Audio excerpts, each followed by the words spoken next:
Hello and welcome to the NewsX Sunday Guardian Roundtable. Well, here today we're going to be taking another look at what is happening in our COVID continuous world. We have another variant that has come up, the Omicron. People are saying that it is milder but definitely more infectious. Where does that leave us in terms of vaccinations, in terms of a booster dose that has been talked about? There is also talk that the current vaccinations that are available in India may not be effective and of course, are our hospitals full, and where do we head for the holiday season? So these are very important questions, and I have with me a panel of doctors. My favorite guests, actually, they're back again with me, with Dr. Romel Tikku. He's a director internal medicine at Max. Dr. Tarun Sani, he's a senior consultant internal medicine at Apollo, and Dr. Harsh Mahajan, he is the founder of Mahajan Imaging. Dr. Tikku, what is the situation? Also, I'm getting a lot of WhatsApp messages. In fact, that's how we had this thing, because I was sending them to you, asking you, are the hospitals full? We are hearing hospitals are full, but doctors are, government is lying about the figures. But here we have people who are on the ground. So can you tell us the situation on the ground, really? How bad or how good? I mean, what are we facing? Well, if you talk about Delhi, I don't think hospitals are full of COVID patients. There are hardly any. But if you compare it with the previous 3 months, definitely sporadic cases have come in now. I do consultations for about 5 to 6 patients in a week, which is not much comparing it with what happened previously. But yes, cases are coming in, especially post the festive season. But we were expecting a huge spike post Diwali. Luckily, that hasn't happened. But well, there's no flood of patients happening. I don't see too many COVID patients as of now. There are like 5 to 7 consultations in a week, but that's just enough. And if you look overall in India, the figures, it's much lesser, less than 10,000 a day. Now it's around 5-6,000 a day. But if you look at Delhi, Delhi average cases in the last 2-3 months were like 30, 40, under 40 cases a day. But now it's gone up to 60 cases a day. So it's marginally a little high. But looking at Omicron cases all over the world, the way it's spreading, it's phenomenal. It's in more than 77 countries now. And even in India, we have 50, 60 odd cases. And the way it's spreading, we have to be very vigilant, because if it can happen to them, it can happen to Europe, US, it can happen to us as well. And looking at our population, we are anyway a high risk. And coming to the transmissibility, see, we don't have enough data about this particular variant, but it seems that the data we have till now, that it is more transmissible, it's more than the Delta variant at least. And severity, we can't comment on that. Initial reports were like it's mild, but you never know. When a large number of people get infected, that's when you get to know about the severity. And initially, the younger lot in South Africa got infected, so probably the symptoms were milder. But now, if you look at the last 1 week, there's been an 85% increase in cases in South Africa. And even those who are vaccinated are getting hospitalized. So we can't really say that this is a mild variant. Can't take it easy. Any variant, for that matter, can cause severe disease and death. And there are cases where people have been infected and reinfections are happening again. So, and vaccination, now we have reports that vaccinations might not be that effective. They will be effective, but not to that extent compared to the original strain. So there are lots of issues related to Omicron and the way it's spreading. UK, it's going to be a dominant strain in the next 1 or 2 days. I mean, it's spreading wildly there, everywhere. US, so many states. So we have to be vigilant. We have to do what we have to do. The government is doing increasing surveillance, genomic sequencing, restrictions in place, and ramping up the infrastructure. They're prepared, the oxygen supplies, the hospital beds. And from our end, I think what we should be doing, same thing, COVID-appropriate behavior. And the cases are going up right now, at least in Delhi. Whatever cases we are seeing is because of the gatherings which are happening, the weddings which are happening.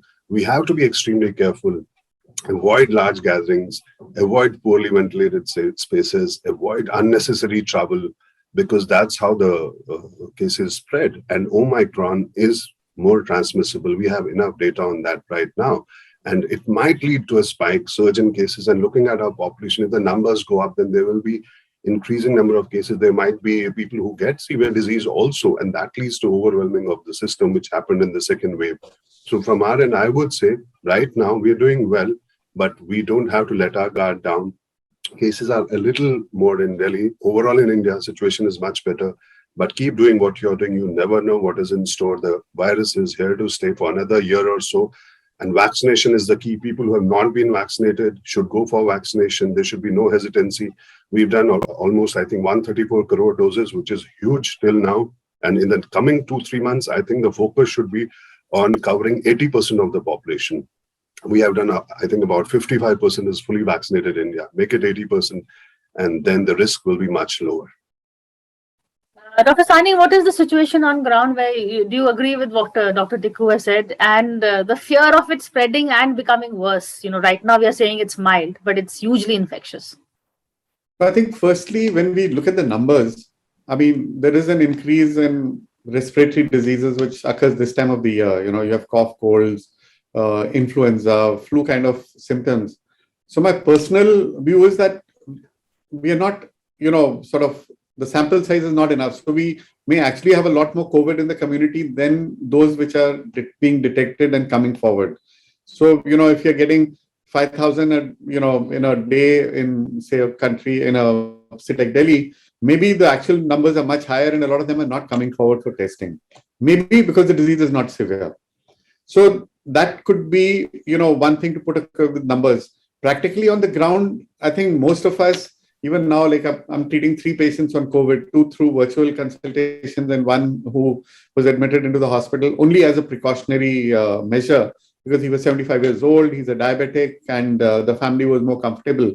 So the numbers in hospitals and the numbers being seen are much less. How much is it really in the community? I'm not sure, we have an accurate figure on that.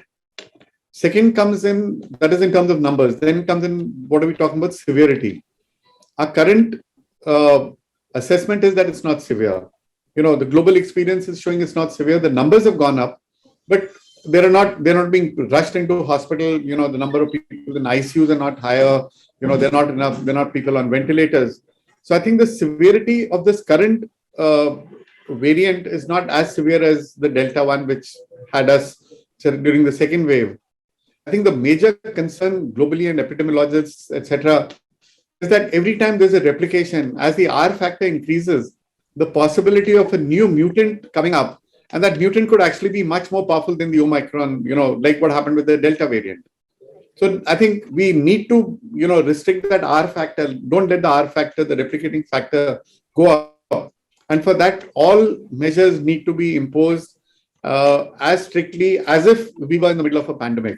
Otherwise, we might be standing at the edge, and post Christmas, post New Year's, we might get sucked into another, wave which we saw last year. Or early this year, and we don't want that happening. So the numbers are less, severity is less, but caution should be as we were in the previous time for the, second wave.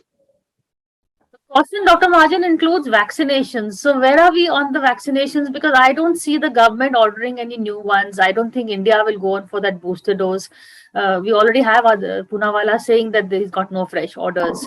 See, I think, Priya, the government is quite exercised about vaccination. We've done rather well. The whole world has commended us. 135 crore doses we've already given.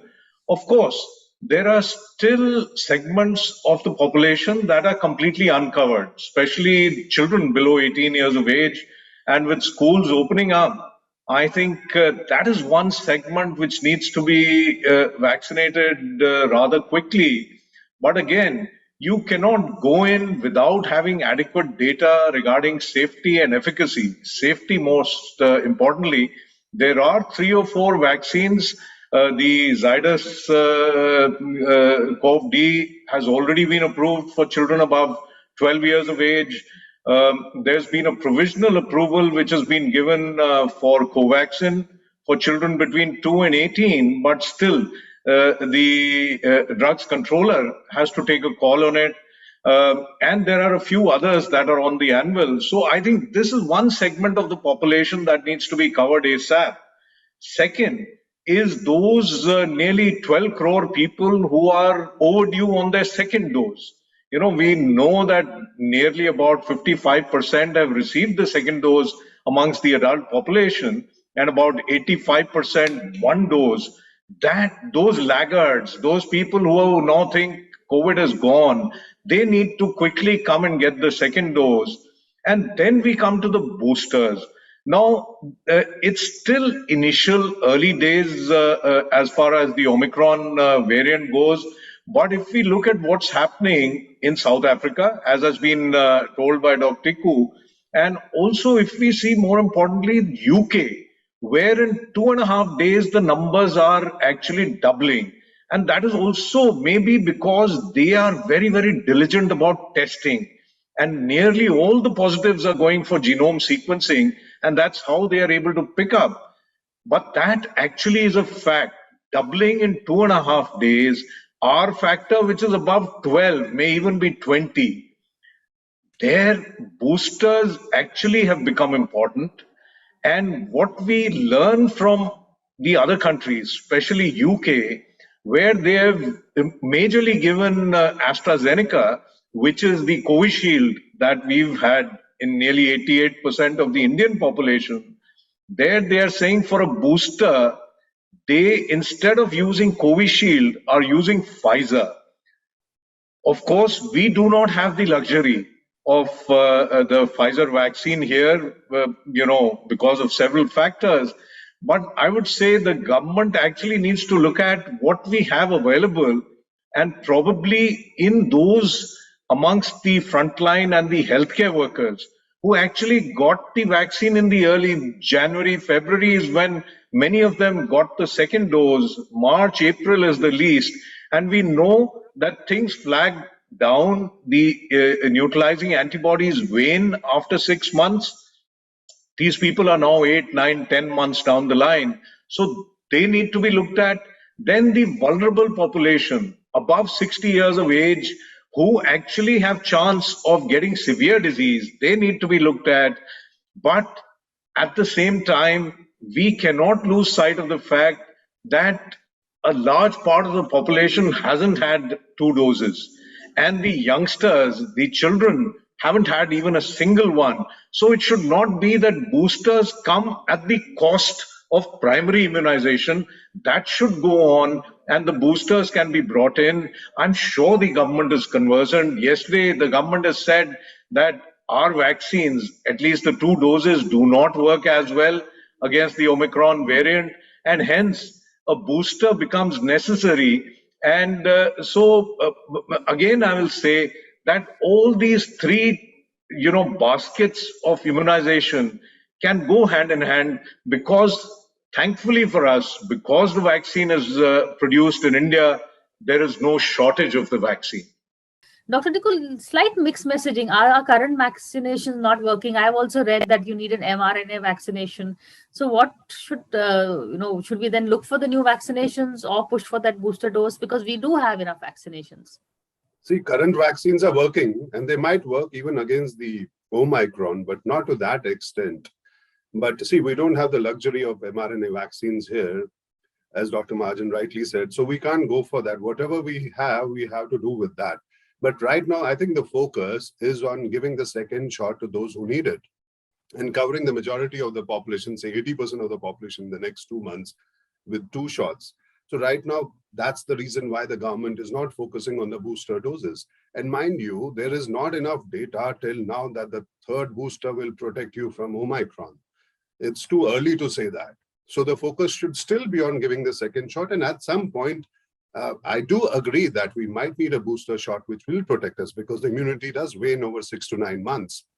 So maybe the vulnerable population to begin with, and the healthcare workers, because they are at a very high risk, they should be given maybe in the next 2-3 months. But again, we don't have to rush with it. But obviously, all the countries are doing it. UK is doing it. US is doing it. I mean, aggressively. Israel started it.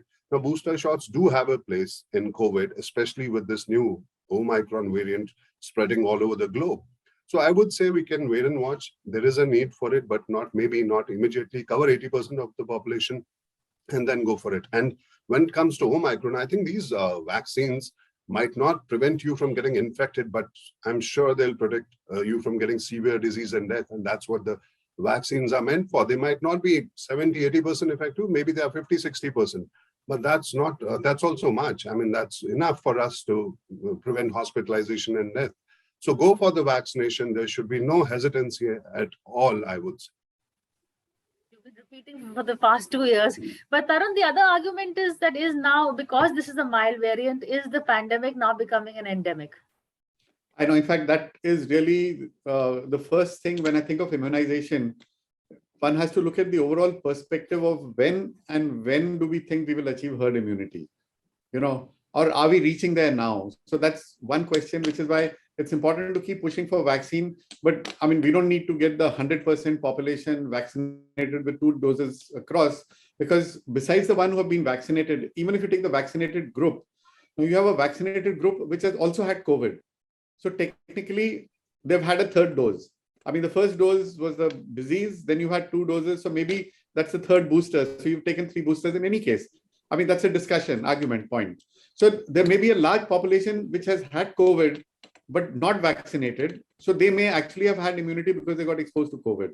So the immunization will have to keep this somewhere in the horizon. Herd immunity, people who already had COVID, people who had COVID in 2 doses, is that as good as a booster?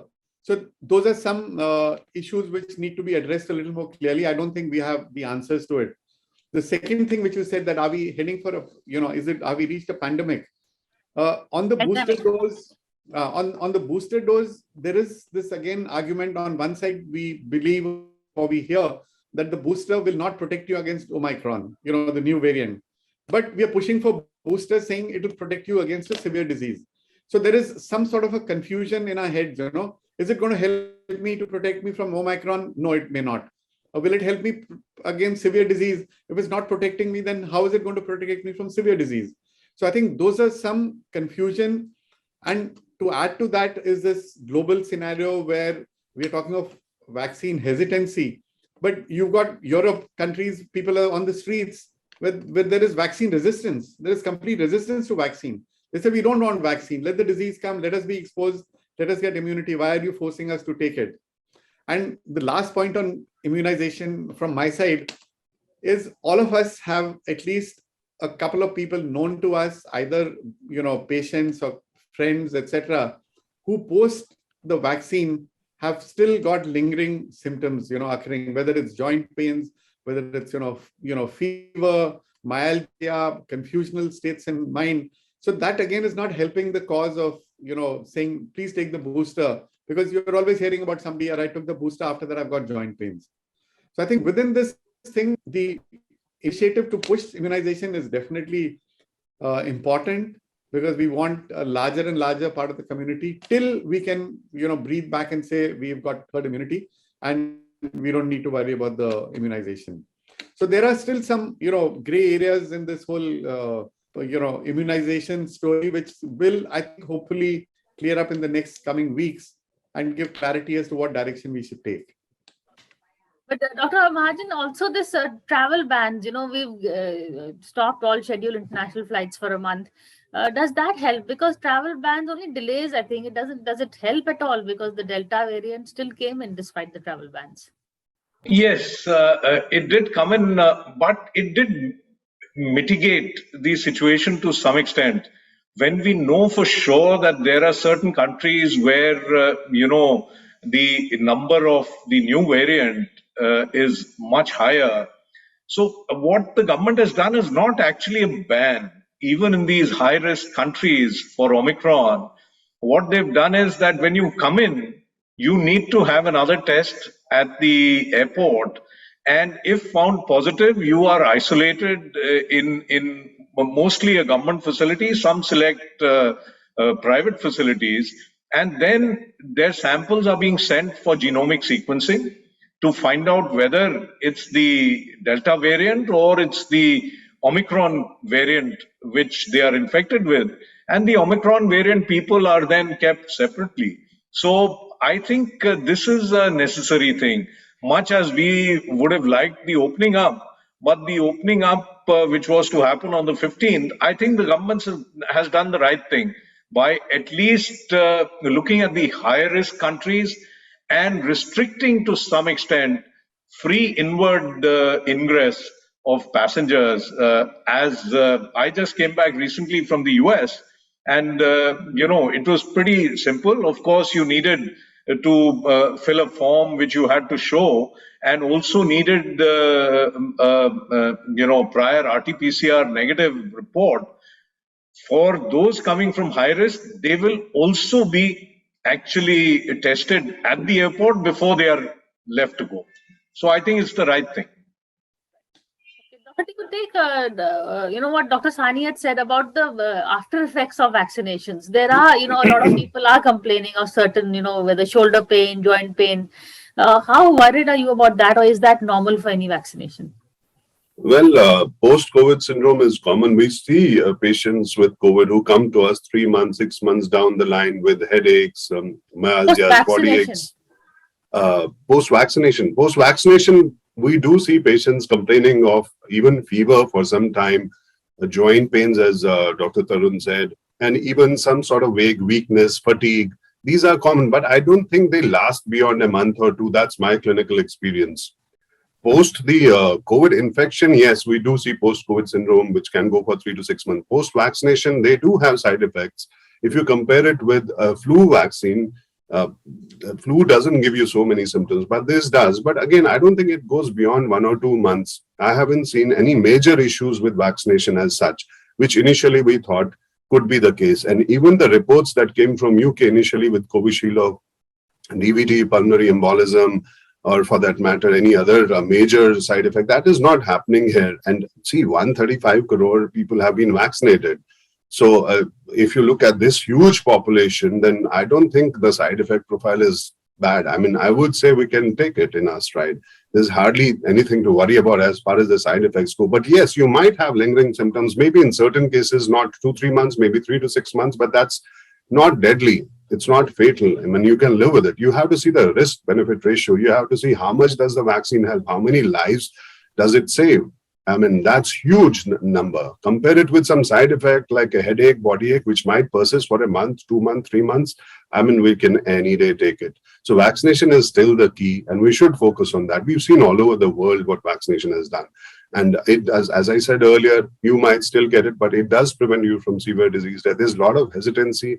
Even now, I would say there's no reason for people to be hesitant as far as vaccination goes. Look at the data. There's enough data. And even about the safety data that we had about all the vaccines, whether it's the AstraZeneca, whether it's the mRNA vaccines or our own indigenous vaccine, I mean, it's safe. No major side effects. And there should be no hesitancy at all. And focus should be on giving the second shot. And at some point, as Dr. Madan said, a booster. But it will prevent us from getting infections in future, if not from Omicron, from some other variant or something. But yes, vaccination is the key, and all of us should focus on that. And COVID appropriate behavior, double masking. Even now, when you step out of the house, wear a double mask and avoid gatherings as much as possible. Weddings are super spreader events, I would say. Even if you look at the newspaper, every day you see at that particular party or some celebrity is getting infected. I mean, you can catch it anywhere. You never know where the other person has come from, where he has traveled, where is he coming from, is he exposed to this person, that person, and that's how it spreads. And in the coming 1 or 2 months, we have to be extremely vigilant and we have to be responsible. We can't just wash our hands off and say the government has to do everything. Government is doing what it has to do, and it's our responsibility now to follow a COVID appropriate behavior and support them till we get rid of this virus, which might happen in 6 months, 1 year, God knows. I was waiting to hear the time frame before it. But Dr. Sani, the post-COVID patients, are you getting, are those complications still happening, or is there been enough time for people to, for those to fade away? Do we have? No, I think post-COVID, we still are definitely have a few patients. I mean, the numbers, like Dr. Tikku said, earlier you had a whole bunch of them, but over, a few months, they've all sort of, I don't know whether they've reconciled to it or they've got better and they've, stopped coming back. But a small residual percentage of people are still there, who are still not well, even including, I won't even say post-COVID syndrome. Some young people are still on oxygen, late 45, 50 years of age, they've had severe pulmonary disease during phase 2, the second wave. And so you have a small percentage of population. It may not be much, maybe, 1% or 2%, but there are still some lingering areas there on it. Rajan, you just said you come back from the US, so you were there when the Omicron scare happened. What is the reaction over there? Are they also, and do you find them sticking to the mask protocol, or have they decided to celebrate Christmas and do away with all that? Well, I was there at a medical conference where everyone was masked. I must say, it's a Then became huge, doctors. it's a huge, conference area. And we, even despite COVID, there were 20,000 people who attended, and they were all very well masked. However, when you went to the restaurants or you went, outside, the masking, of course, fell off. Within the restaurants, people eating, drinking, there was no question of mask. And Chicago at this time is very, very cold, so it was all indoors. There was no masking there. But overall, I would say still that sensibility is there, that there's something around. And when they were getting up from the chair to go to the washroom or finishing dinner, they would put the mask on. But this is, Chicago, which is quite an educated city. I really don't know about other parts of America, but there is a large percentage of people who are the anti-vaxxers, and they say, you can do whatever you want to us, but we will not get the vaccine. Some in the US, they also have, religion. You can get away by saying my religion doesn't permit this. And some people are doing it. Only in the morning today, I read that from the US Armed Forces, about a few dozen people have been laid off because they refuse to get vaccinated. So the US is serious, but then if you look at the southern states, there is this tendency of refusing vaccination. Makes me wonder if we should now take choice out of the table and make vaccinations mandatory for everyone. That would be, one way. So that is really for the government to take that decision. But that's it. I wish you all a very safe and happy holiday season, and especially for all of you, I hope you don't have to work hard and stay healthy. But thank you for this conversation. Thank you so much.